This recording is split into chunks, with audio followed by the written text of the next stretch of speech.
President Trump, Donald, I'm honored to be here today,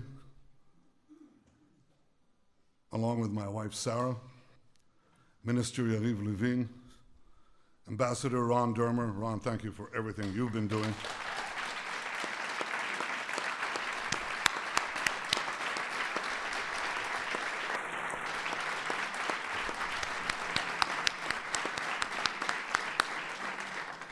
National Security Advisor Meir Ben Shabbat, thank you too, Mayor. And our entire delegation. We are honored to be here with you, Mr. President, with Secretary of State Mike Pompeo. We applaud you, Mike. Secretary of the Treasury Steve Mnuchin, National Security Advisor Robert O'Brien, America's UN Ambassador Kelly Craft, Jared Kushner and Ivanka, it's good to see you both.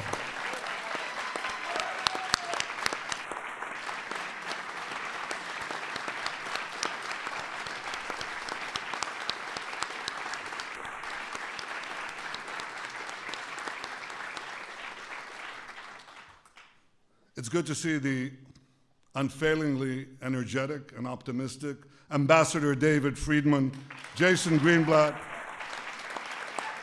Avi Berkowitz, Brian Hook, and the rest of your exceptional peace band, Mr. President.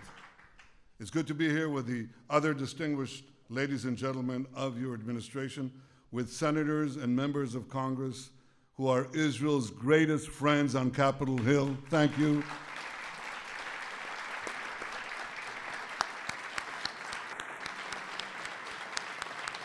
Thank you.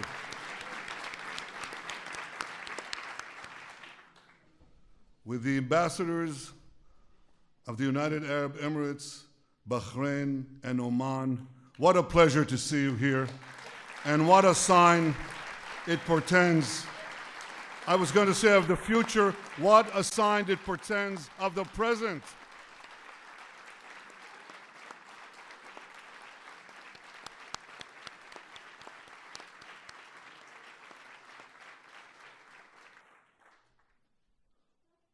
To all of you and to the many other distinguished guests who are here today, this is a historic day. And it recalls another historic day. We remember May 14th, 1948, because on that day, President Truman became the first world leader to recognize the state of Israel after our first Prime Minister, David Ben-Gurion, declared our independence. That day chartered a brilliant future. Mr. President, I believe that down the decades, and perhaps down the centuries, we will also remember January 28th, 2020, because on this day, you became the first world leader to recognize Israel's sovereignty over areas in Judea and Samaria that are vital to our security and central to our heritage.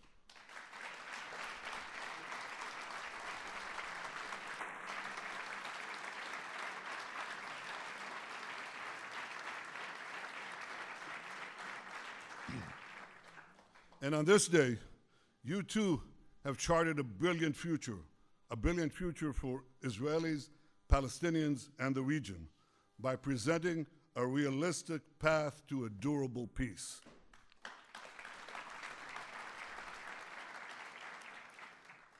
Since the moment of its birth, Israel has yearned for peace with our Palestinian neighbors and peace with the broader Arab world.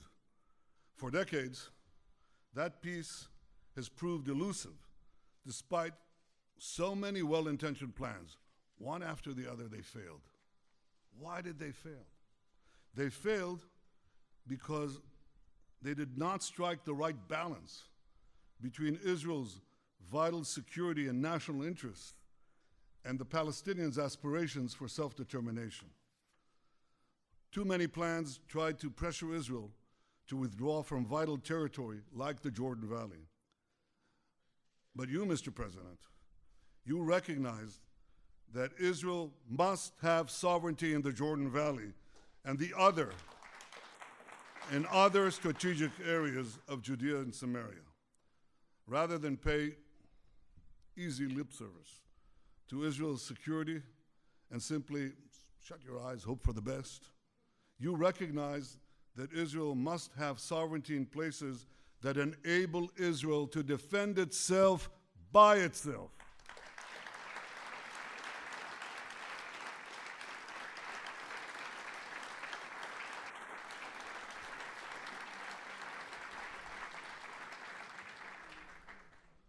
For too long, far too long, the very heart of the land of Israel, where our patriarchs prayed, our prophets preached, and our kings ruled, has been outrageously branded as illegally occupied territory.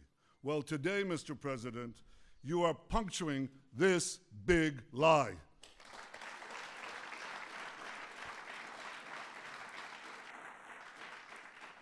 You are recognizing Israel's sovereignty over all the Jewish communities in Judea and Samaria, large and small alike.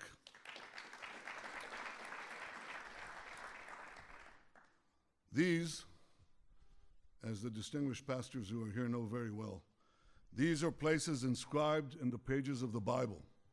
These are places carved into the bedrock of our common civilization. The sacred tomb in Hebron, where the fathers and mothers of the Jewish people are buried. Bethel, where Jacob dreamed of a ladder ascending to the heavens. Shiloh, where the Ark of the Covenant that held the 10 Commandments for centuries. That's what happened in Shiloh. Thanks to you, Mr. President, these areas and so many others that for millennia have been etched in the soul of the Jewish people and have fired the imaginations of millions of people around the world and across the world. These areas will now be recognized by the United States as a permanent part of the Jewish state.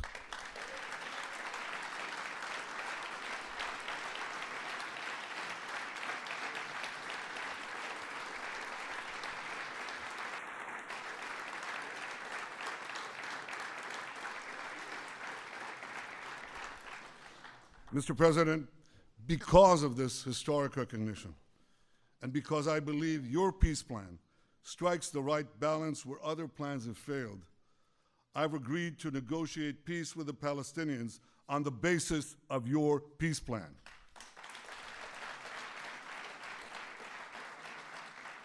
It's a great plan for Israel. It's a great plan for peace.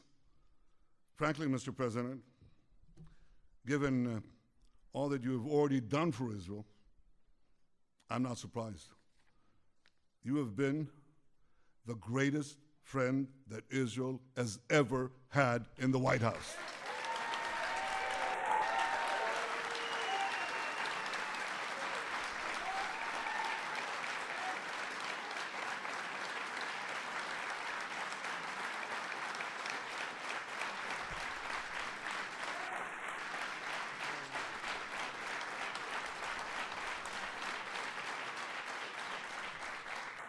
Frankly, though we've had some great, outstanding friends in these halls, it's not even close. Your historic decisions to recognize Jerusalem as Israel's capital, to recognize Israel's sovereignty over the Golan Heights, to reaffirm Israel's legal claims in Judea and Samaria, to stand up to Iran, to pull out of that dangerous Iran deal, to confront is not the word, to eliminate Qasem Soleimani,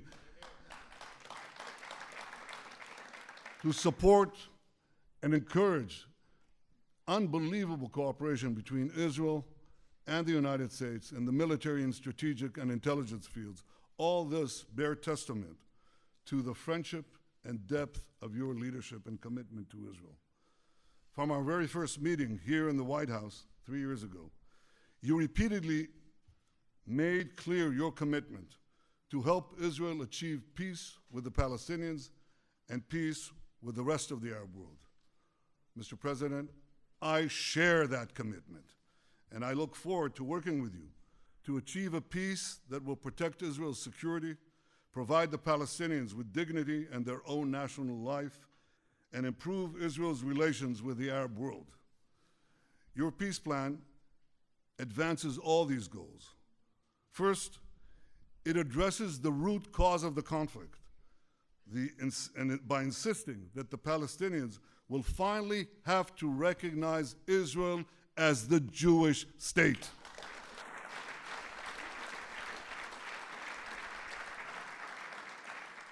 Second, it stipulates that Israel will retain security control in the entire area west of the Jordan River, thereby giving Israel a permanent eastern border to defend ourselves across our longest border. This is something we've longed to have.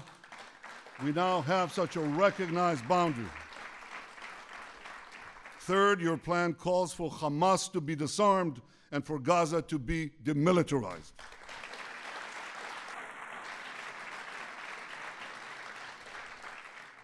Fourth, it makes clear that the Palestinian refugee problem must be solved outside the state of Israel. Fifth, it calls for our ancient capital, Jerusalem, to remain united under Israel's sovereignty. It, of course, ensures that religious sites remain accessible to all faiths, and it maintains the status quo on the Temple Mount. Sixth, your plan does not uproot anyone from their homes, Israelis and Palestinians alike.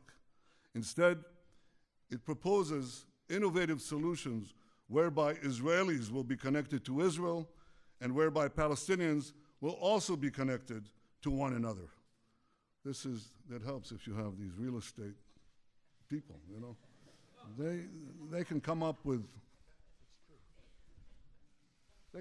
things normal human beings don't think about, and they have. Mr. President, Israel wants the Palestinians to have a better life. We want them to have a future of national dignity, prosperity, and hope. Your peace plan offers the Palestinians such a future. Your peace plan offers the Palestinians a pathway to a future state. I know that it may take them a very long time to reach the end of that path. It may even take them a very long time to get to the beginning of that path. But if the Palestinians are genuinely prepared to take that path, if they're genuinely prepared to make peace with the Jewish state, and if they agree to abide by all the conditions you have put forward in your plan, Israel will be there. Israel will be prepared to negotiate peace right away.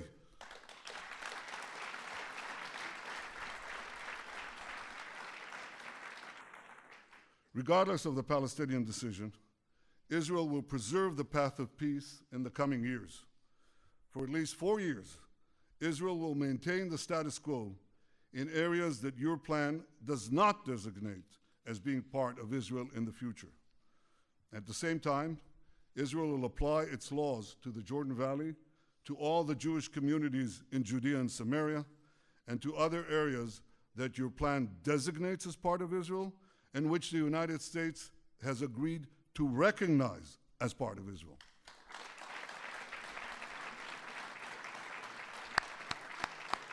I like that.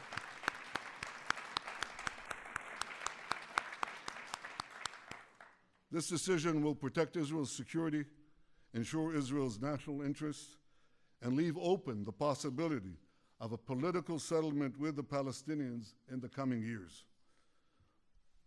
Mr. President, I hope the Palestinians embrace your vision of peace.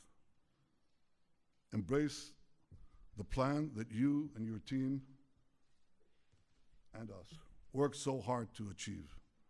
I hope that they seize the opportunity offered by your sweeping economic plan. I've read it. It takes enormous talent to reject $50 billion worth of investment. I know what that does to an economy. I know what it will do to Palestinian lives. I know what it will do to the youth of the region. I hope that the Palestinians embrace this and build with Israel a future of prosperity and peace. I also hope that our other Arab neighbors embrace your vision and forge a path of reconciliation with Israel that can create for all of us a brilliant future. Mr. President, I want to congratulate your fantastic team, there's no other word, your fantastic peace team for all their work. Jason Greenblatt,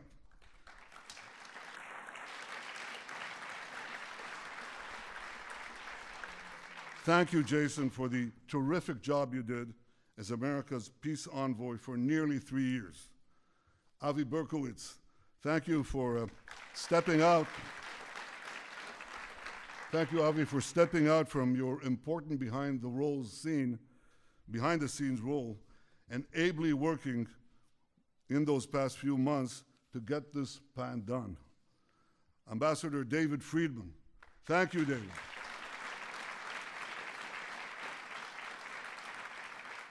Thank you for your essential contribution to this effort and for the terrific job you do every day to strengthen the great alliance between Israel and America.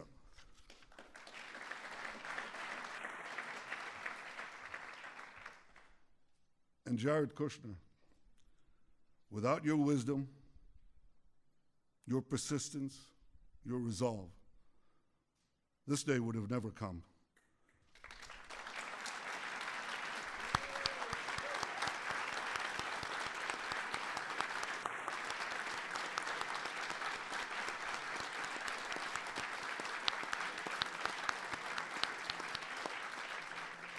I know how much the Jewish future means to you and to your family.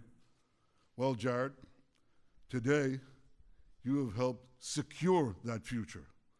The Jewish state owes you, and it owes President Trump, an eternal debt of gratitude.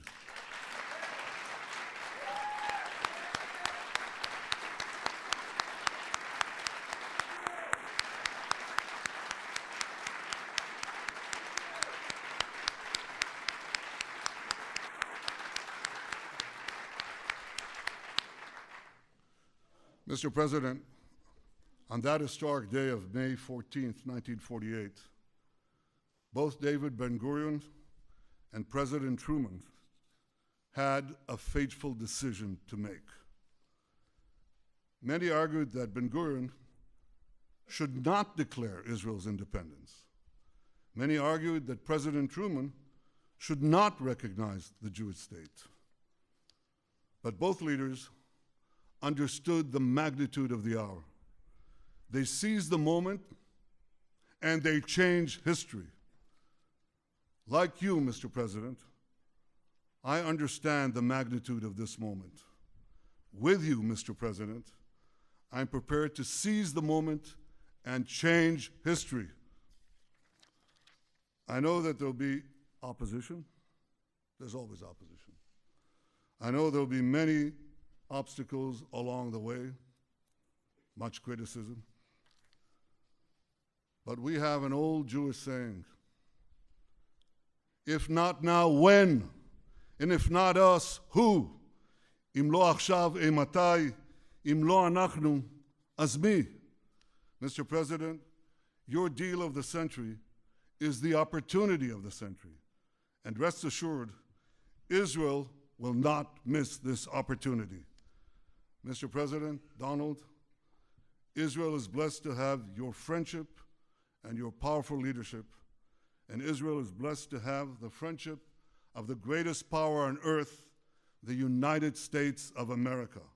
May God bless America, may God bless Israel, and may God bless us all with security, prosperity, and peace. Thank you.